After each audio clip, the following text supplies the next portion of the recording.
Yeah. Well, Yeah. All right. Can I get a lovely picture? Thank you. Just yell whoever's taking a picture, and then say oh, smile. We'll look at that's yours. cheese. Look at your Look at- camera. Okay, that one's worth taking a picture of, you and that. You and the first one, or That's no way to talk about it. Smile. I think the president gets less cameras than this. I'm not a picture person. He has fewer fans. I think it will have more words with just him. Now, what's this for? Oh, to use that keyboard? Okay, this one's missing the prompts. Oh. So what I did was I took the Burgundy prom with the monitor, and I added BASIC to it, and then I jumped for the right address thing, Mm-hmm. so that I have BASIC and the monitor all in one, so I don't have to load BASIC every time. Oh, okay. That's cool. Um, Oh, yes. Yeah, when I was developing, I finally got an EEPROM late in the game on the Apple One. This EEPROMs finally got 2K EEPROMs. I had a bunch of yeah. This board came from another Apple employee, and he grabbed 2 of them from Dobbs' office. I remember that day. When they sent out an announcement Yeah. to everybody that there were boards there. Yeah, I went by. I think I got one. Yeah. So that's where he got this one from. Very And nice. Why do these chips have red on them? because those are replacements. Oh. The story behind this board is that he posted to a news group that he had these, and he didn't have them working. So I offered to help him, and in exchange, he gave me this one. So he got the working board, and I got the one with missing chips. I was expecting to see something like a Raspberry Pi as a server of BASIC for this, or.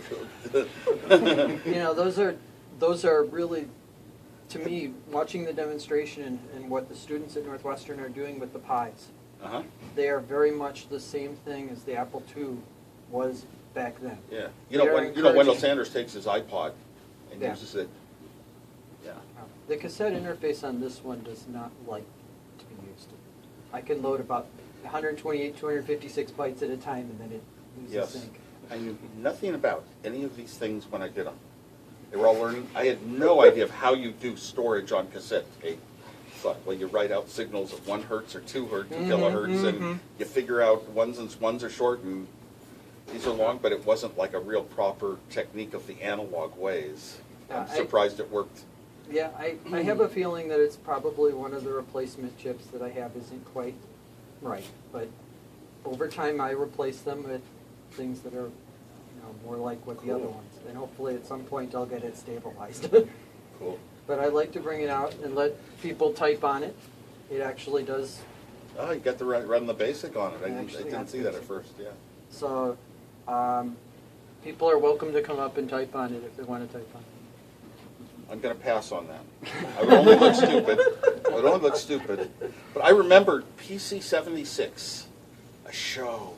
First time I'd ever flown across the country, me and Steve Jobs, and we're going to show up our Apple II, and these guys from Processor Technology and other companies are on the plane with us, from Emco, and they're more professionals, and we're just the 2 little guys, and we had this. I'm upstairs, so Steve and Daniel Cockey stayed on the floor showing it to people. I was too shy, so I stayed up in my hotel room working out another command to the BASIC. Every once in a while, I'd send them down with a new tape. Here's one with another command added to the BASIC. Well, that explains why there's so many Hour versions by of hour. BASIC.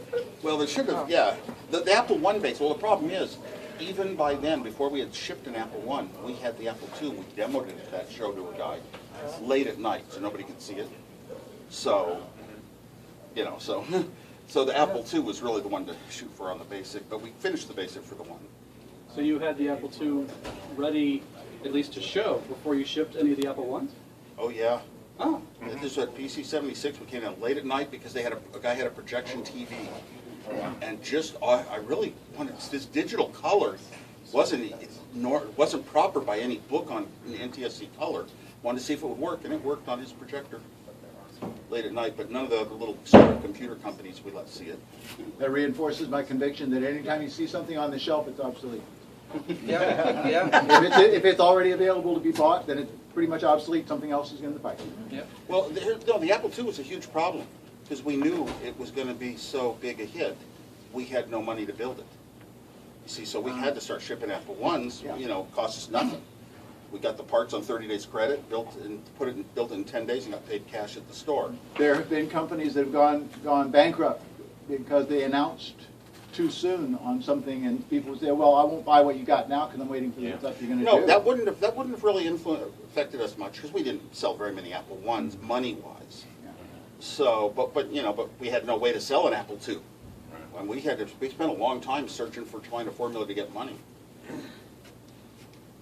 No, this was, and this wasn't designed as a computer. That's why I look back and it's so famous. And they sell for so much money, and I think, oh my God, it was just taking my terminal and quickly modifying it to have a portable computer for myself to do my Hewlett-Packard work on. But because it didn't combine, it has a terminal and a computer separated by one chip, PIA. And the Apple II was really great design. Merged the memory, NTSC color, high res, all that. But once I had this one, man, I was happy for life. I could sit there, I could just write all the fun programs and games and solve puzzles and everything I can think of programming for the rest of my life. Nowadays programming is so sophisticated you can't really do it on a small machine.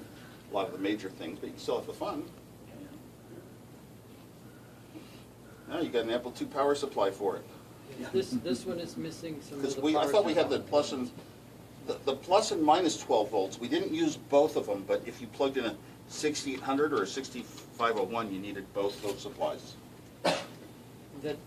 This one, obviously, at some point, somebody smoked part of the power supply section. Oh, over here? One of the Yeah. rectifier diodes has been replaced. Well, I see it right here. It's scorched. Yeah. Lewis spilled on it or something? Oh, it is? Then But- there was Kahlua. That was after. So you don't want to risk that again or something? Sure. Then there's the whole, just leave it the way it is and let it run, or bring it to showroom Yeah. and question. Well, this was my power supply design. The very simple, normal analog ways. Switching supplies, what are they? That was why we hired Rod Holt. And he knew how to build switching power supply. And what was the advantage of the switching power supply for the Apple II? No fan. No fan. And it weighed a lot You didn't need a less. fan to keep it cool. And it weighed a lot less. Weighed less too. We never talked about that, but it was really get rid of the fan. So forever and ever, it was a big thing at Apple. No fans.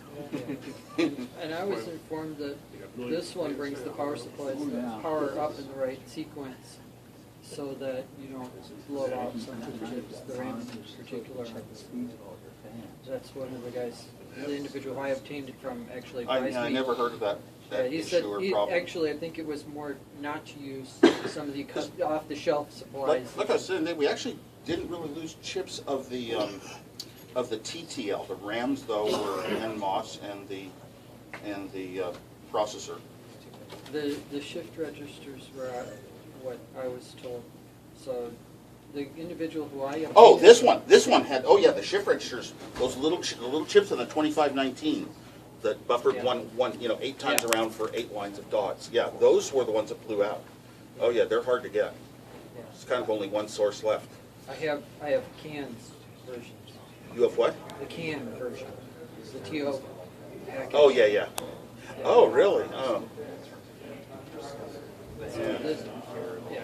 That's what. Well, those are one of the things you would never put in a computer as memory for this. Once you saw the Apple II, it was so much better, just dynamic RAMs. But these were dynamic shift registers, the only cheapest memory of its time.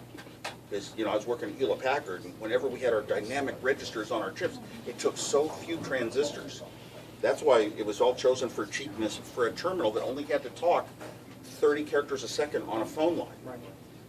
60 characters a second on a screen, big deal. That's all you can talk on a terminal over your modem anyway. But by the time it was the Apple I, it seemed kind of slow. But heck, people who had teletypes couldn't go that fast.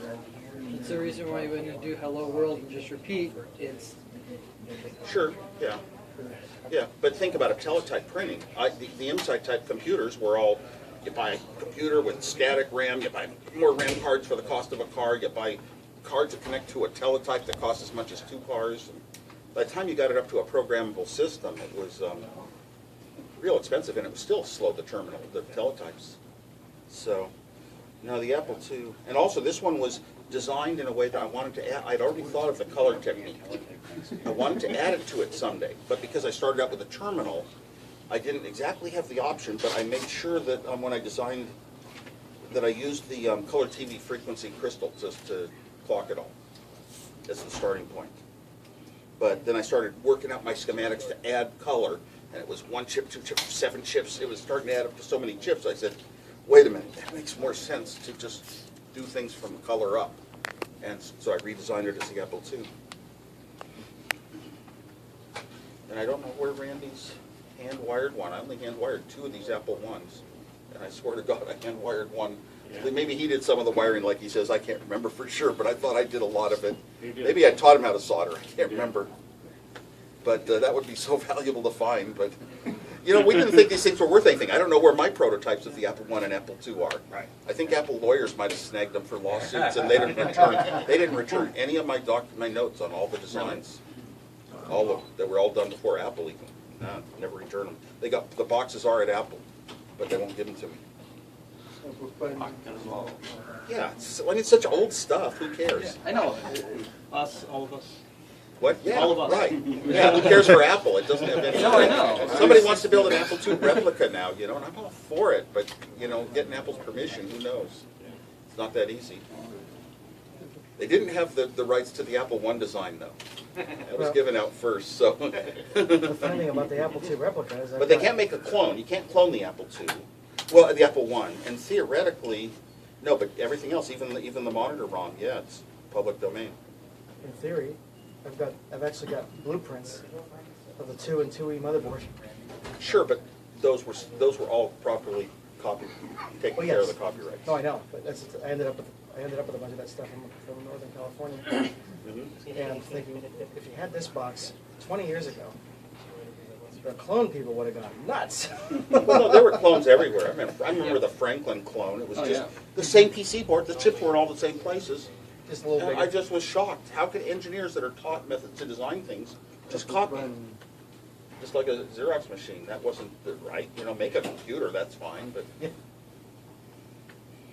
Yeah, that was the one where I went to the trade show and I said, I'm your chief engineer. And press was gathering around. They said, yes, you're a chief engineer, so I went away happy. We've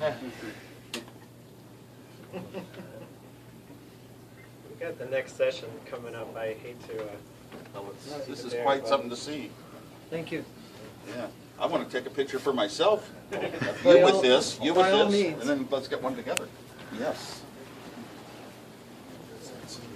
If you're going to be around later, you said you wanted to see the 2X, but I don't know what you're doing for your dinner slot. Are you coming back afterwards? Hey, smile. Okay. I'll get one on my camera of both of us. You send me, please? Yeah, okay, give me your card. It's a little bit. I'll send you an email. Yeah, okay. That's easier. You know, I turn into a time machine. It's like a weird mesh of the past and the present. You got my. Yes, I do. You got it? Thank you. Okay, then, thanks very much. Wow, that's really nice. I wouldn't do Thank you that. very much. Fantastic. I don't Wow. think the engineers tell you what's wrong. I mean, Because, it's like, you know, recognize this.